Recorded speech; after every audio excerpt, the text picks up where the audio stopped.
জন্তুদের দেখাশোনার জন্য। অনেক সময় চোরা শিকারি মায়ের দাঁত কেটে নিয়ে যায়। হরিণ দেখতে পেয়েছি, আর মানে বনমোরগ দেখতে পেয়েছি, আর হচ্ছে ময়ূর তো অনেক অনেক জায়গাতেই আর কি ময়ূরের আমরা আর কি মানে দেখা পেয়েছি আর কি। Welcome everyone to another blog. এই মুহূর্তে আমরা দুই বন্ধু মিলে বেরিয়ে পড়েছি কোচবিহার থেকে জলদাপাড়ার উদ্দেশ্যে। আর আমরা এখন রয়েছি মধুরা টি এস্টেটের সামনেই। একটুখানি বিশ্রাম নিয়ে আমরা আবারও রওনা দেবো জলদাপাড়া ন্যাশনাল পার্কের উদ্দেশ্যে। আর পুরো খবর তোমরা আমাদের সঙ্গে থাকো, আশা করি সব কিছু ডিটেলস তোমাদের সামনে তুলে ধরবো। আমার সঙ্গে রয়েছে আমার পুরো ট্রাভেল পার্টনার অজয়দা। অজয়দা, কিছু বলো। হ্যাঁ, আজকে একটা সুন্দর ওয়েদারে আমরা জলদাপাড়া সাফারির জন্য বেরিয়ে গেছি। দেখি এখন সাফারিটা করতে পারি, কতদূর কী করতে পারি। আর তোমরা আমাদের সঙ্গে থাকো and let's start this blog.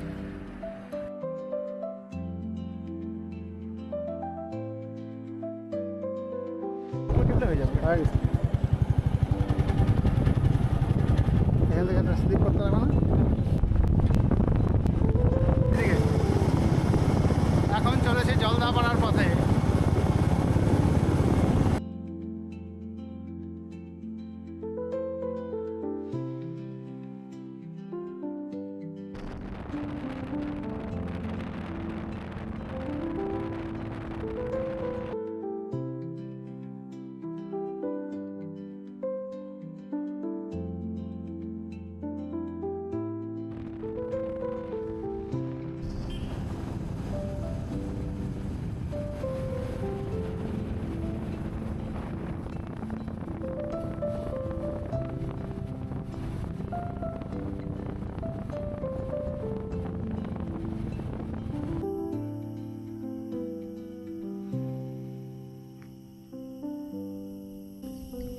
অনেকটা চলার পর আমরা এখন পৌঁছে গেছি চিলাপাতায়।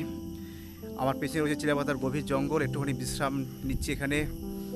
এখানে অনেক গাছের ছায়া রয়েছে। পেছনে রয়েছে অজয়দা। একটু রেস্ট নিয়ে আবারও বেরিয়ে পড়বো আমরা জলদাপাড়ার উদ্দেশ্যে।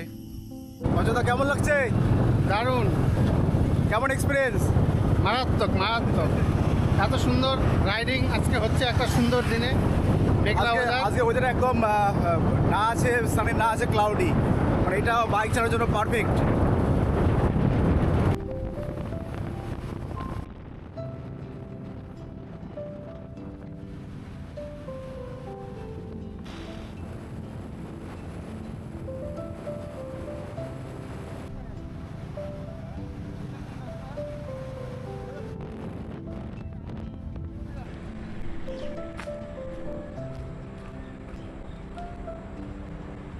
ওই দূরে দেখতে পাচ্ছেন আমার ক্যামেরায় একটা হাতি দেখতে পাচ্ছি।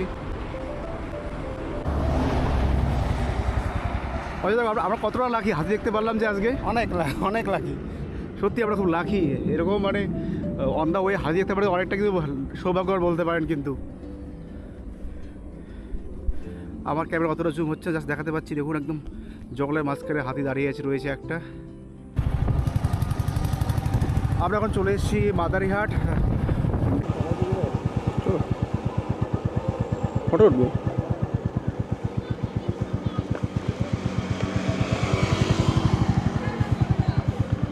সো ফাইনালি আমি কোচবিহার থেকে হাসিমারা হয়ে আমি মাদারহাট পার হয়ে আমি পেয়ে গেছি জলদাপাড়া ন্যাশনাল পার্কের মেইন গেট। আমার পেছনে রয়েছে ন্যাশনাল পার্কের মেইন গেট।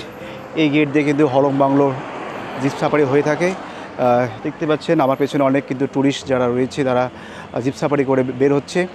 আপনারা চাইলে এখান থেকেও এই হলং বাংলো থেকে সাফারি করতে পারেন। এখন আমি যাচ্ছি জিপ সাফারির কাউন্টারের সামনে এবং সেখানে গিয়ে আমি টিকিট কেটে নিয়ে আমি বেরিয়ে পড়বো জিপ সাফারির উদ্দেশ্যে। এবং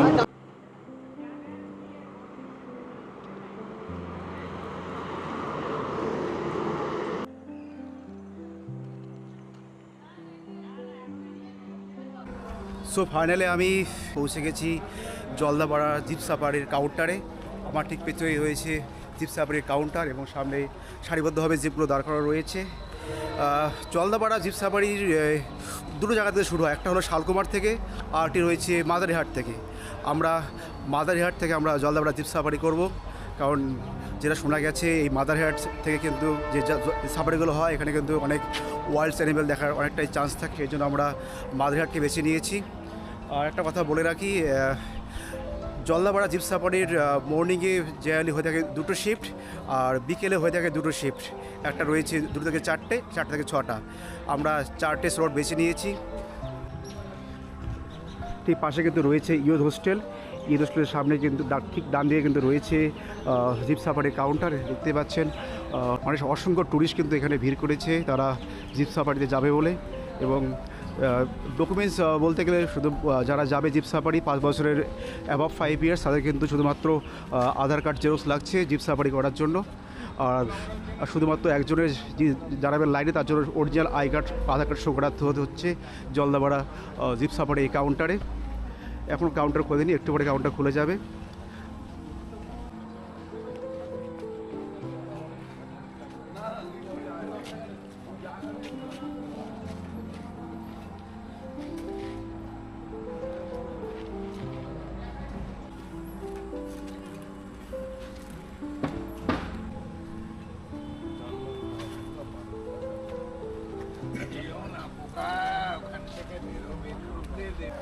আমি এখন দাঁড়িয়ে রয়েছি জলদাপাড়া জিপ কাউন্টারের সামনে। আমার পেছনে রয়েছে এই জিপ সাফারি গাড়িগুলো।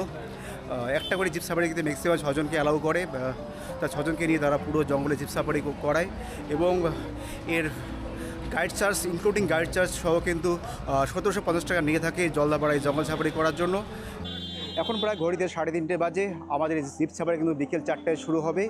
আরেকটা বিষয় জানিয়ে রাখি, জলদাপাড়া ন্যাশনাল পার্কে শুধুমাত্র কিন্তু জিপ সাফারি নয়, তার সঙ্গে সঙ্গে এলিফ্যান্ট সাফারি হয়ে থাকে।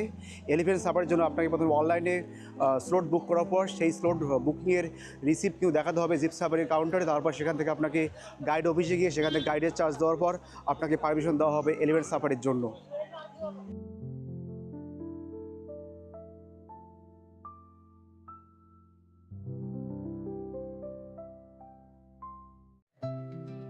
আমাদের গাড়ি বুক হয়ে গেল। আমরা এখন যাব তিতাবাড়ি রুটে জঙ্গল সাফারিতে। আসো, আমাদের গাড়ি বুক হয়ে গেছে, এখন শুধু গাড়ি পেমেন্ট করা বাকি। হ্যাঁ, পেমেন্ট করে বাকি। আমরা এখন পেমেন্ট করতে যাচ্ছি। পেমেন্ট করে ঠিক বা ডান দিকে অফিস রয়েছে, গাইডের অফিস, সেখানে পেমেন্ট করলে আমাদের গাড়ি বুক হয়ে যাবে, পেমেন্টও হয়ে যাবে। আমরা এখন বেরিয়ে পড়বো জিপ সাফারির উদ্দেশ্যে। দারুণ উত্তেজনা। 83 হয়ে গেল। 83 জলদাপাড়া জিপ সাফারি কাউন্টারের ঠিক ডান দিকে কিন্তু রয়েছে কিন্তু জলদাপাড়া ইয়ুথ হোস্টেল। এবং এখানে কিন্তু যারা দূর থেকে আসবেন তারা কিন্তু এখানে স্টে করতে পারবেন। অনেক কম খরচে কিন্তু এখানে থাকা খাওয়ার সুব্যবস্থা রয়েছে। দেখতে পাচ্ছেন এখানে এসি রুমগুলো মাত্র 1050 টাকা নিয়ে থাকে প্রতিদিন জিএসটি সহ। এই হলো জলদাপাড়া ইয়ুথ হোস্টেলের চার্জগুলো রাখা রয়েছে। এই হলো জলদাপাড়া ইয়ুথ হোস্টেলের রুম চার্জগুলো। খুব সুন্দর সাজানো গোছানো এই হোস্টেল। যারা দূর থেকে আসবেন এখানে স্টে করতে পারবেন। পাশে কিন্তু রয়েছে, রাস্তার উপরে কিন্তু রয়েছে জলদাপাড়া জিপ সাফারির কাউন্টার। এবং তো অসংখ্য টুরিস্ট কিন্তু এখানে হাজির হয়েছে তারা জিপ সাফারি করার উদ্দেশ্যে। এই তো আমাদের সাফারি গাড়ি চলে এসছে, আমরা সাফারির জন্য তৈরি হয়ে নিয়েছি। অবশেষে আমাদের গাড়ি বুক হয়ে গেছে, আমরা এখন বেরিয়ে পড়বো জিপ সাফারির উদ্দেশ্যে। আর একটা বিষয় বলে রাখি, এই জিপ সাফারির লাইন দুটো রয়েছে, একটা হলং লাইন আর একটা তিতলি লাইন। হলং লাইনটা মেনলি একটা গ্রাসল্যান্ড, আর তিতলি একটু ডিপ ফরেস্ট। আমরা বেছে নিয়েছি তিতলি লাইনে আমরা যাব। আমরা পেছনে রয়েছে আমার গাড়ি।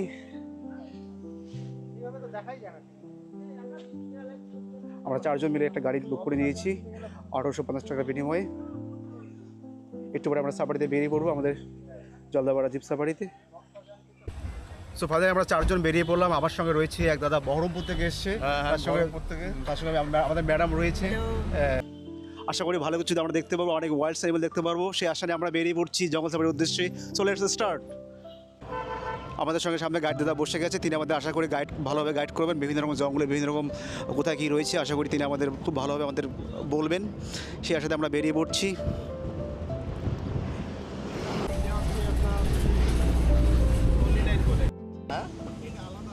এটা আলাদা রুট না? আর ওই হলংটা মনে হয় মেইন গেটটা দিয়ে নিয়ে যায় না?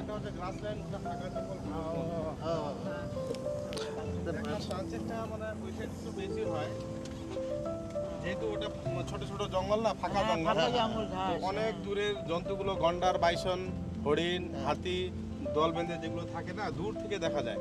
আচ্ছা সকালবেলা তো আমরা ওটাকে হাতি রাইড করবো, তাহলে ঠিক আছে। সকালবেলা আপনি অনলাইনে বুক করছেন? এই তো অনলাইনে বুক হয়ে গেছে। হয়ে গেছে তো আপনার কোন টিভি আছে, সকাল যাওয়ার পথে আপনি রাত আচ্ছা আচ্ছা, তো এখন ওই ফেরার পথে ওখানে আবার ওই যেটা বুক করে বোর্ডিং পাস করতে লাগে। হ্যাঁ বোর্ডিং পাস কোন টিভি আছে? ভোর 5:30টায় যাবে। হ্যাঁ আপনার ফার্স্ট টিভি বলে 5টার সময় ঢুকবে, গেট ছাড়বে। হ্যাঁ এইটাতে টোটাল 7টা গাড়ি এলাও করে, হ্যাঁ। 7টা গাড়ি। 7 হ্যাঁ 7। আর আর ওইটাতে 12টা, টোটাল মিলে 19টা গাড়ি। আচ্ছা আচ্ছা আচ্ছা, তাহলে এখানে 7টা বুক হয়ে গেছে তো।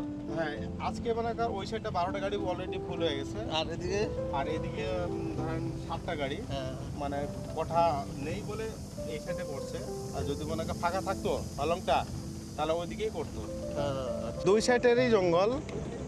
তো এইটা হচ্ছে আপনার তোরসা নদীর বাঁধ, বুঝলেন? বাঁধের উপর দিয়ে যাচ্ছি আমরা। ভিতরে ঢুকবো তো।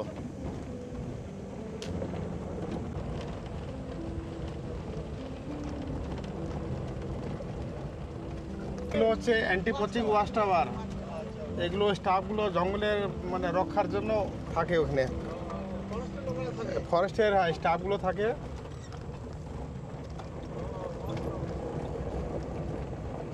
জঙ্গল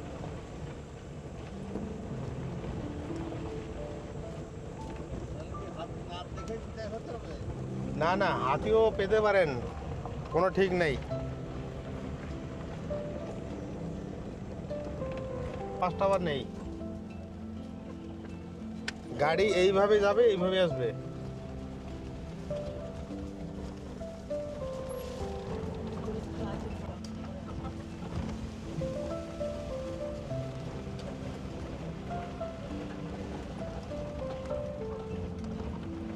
কাদের মধ্যে গাড়ি নেই নেই।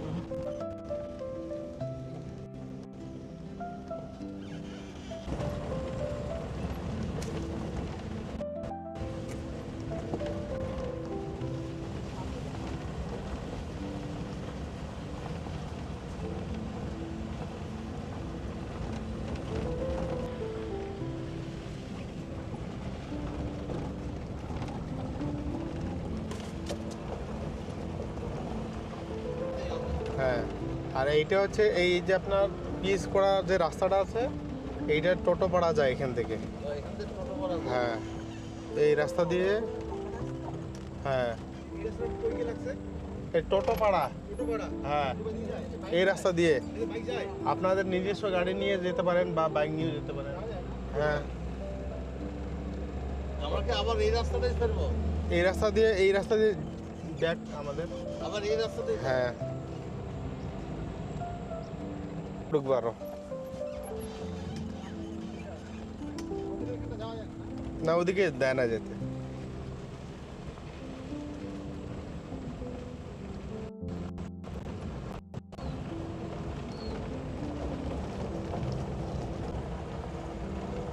দেখেন জঙ্গলটা অনুভব করেন।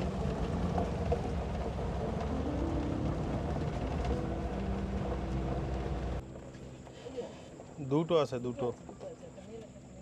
হ্যাঁ, যেটা কালার ওটা মেল।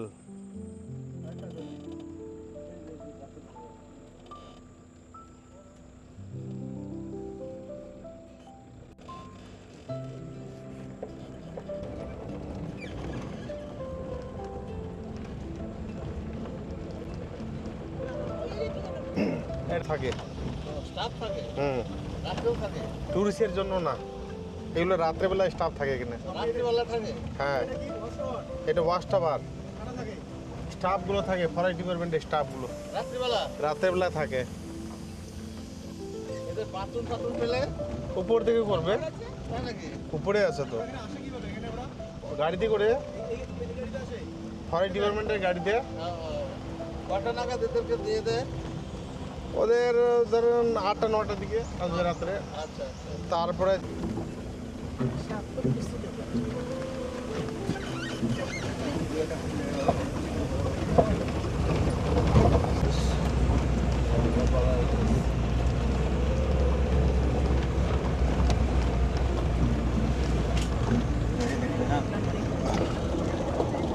চল।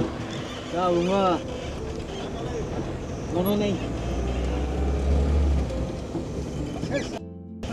ওই ভুটান থেকে আসছে না এদিকে? আরো এগিয়ে শিলতোষা, কুচবিহারের কাছাকাছি শিলতোষা না? হুম। জলটা খুব সোজা বর্ষাকালে। বিশাল আকার নেয়, ডেঞ্জারাস একেবারে। ওই মাথা থেকে নিয়ে এই পর্যন্ত বাঁধের সমান সমান।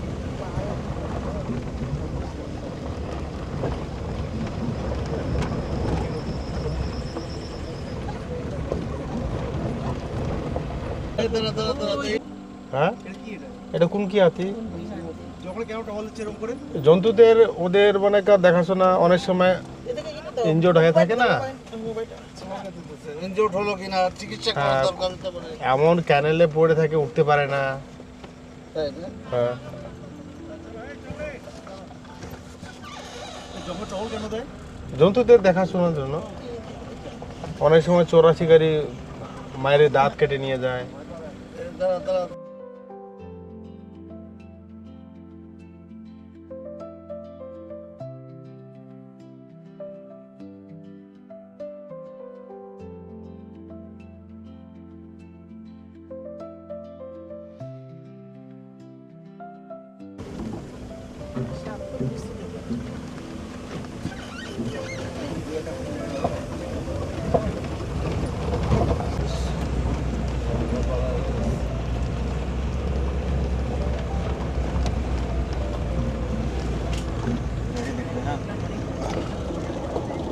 চাল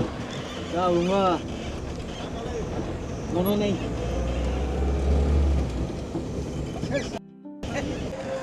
সো ঘড়িতে প্রায় এখন 5:30 বাজে, প্রায় 1.5 ঘন্টা আমরা জিপ সাফারি করার পর আবারও ফিরে আসলাম আমাদের যেখান থেকে আমরা সাফারি শুরু করেছিলাম। আর আমার সঙ্গে রয়েছে আমার এই দাদা। কী কী ওয়াইল্ড অ্যানিমেলস আমরা স্পট করলাম তিনি আমাদের বলবেন। কী কী ওয়াইল্ড অ্যানিমেলস দেখলাম আমরা?